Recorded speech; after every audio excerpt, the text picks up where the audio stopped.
He was a brother, one of the hurt men. The hurt men who hurt other people, as the saying goes. But enough with the pity party, I think. Copping a line from AA. But it's been a long time since I was just another bum on that bus. It's South Beach, Miami, 1964. Apropos of nothing, Don says, "They say Hemingway drank here, not because he could hear the ocean from here, but because he couldn't." I waited, stifling an urge to say, "And?" Then Don was silent with that pensive thousand-yard stare, but that's what I needed Don to do, and he knew it. It may seem ironic at first that whiskey aficionados don't really know how to drink, but it's not ironic. It's just self-evident. Aficionados drink to taste, to appreciate. Don and I are not aficionados. We are whiskey drinkers. We know how to take just the right first gulp of every new drink, not a timid sip as less capable men do.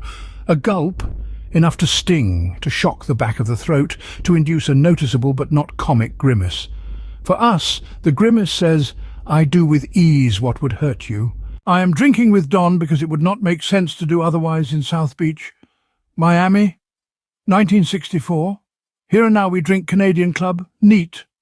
A drink that in my own time, the future, I would not even consider. A mid-price rail whiskey. No thank you. Don and I are waiting for our medium rare steaks to come out from the kitchen.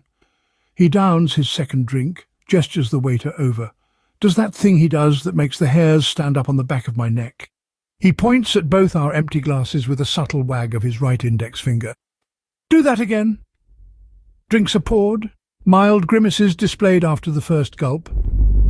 Life is good. Now I'm sensing a lull that could be mistaken for an intimate friendship. So I fill the space. I say, "So what brings you to South Beach in 1964? Don smirks.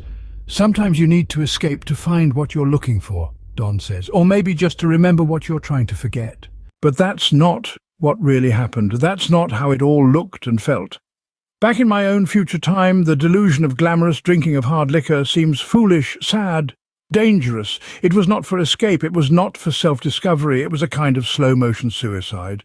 The Don Draper, in the early seasons of Mad Men, he was the drinker I wished I were in the early days, before it all fell apart. Witty, dryly ironic, desirable to women, sought after for companionship by other men, like some David Mamet scene in a dim cocktail bar near Penn Station, New York, where the ironic sought after men in suits and hats and raincoats gathered until the last train out to Westchester.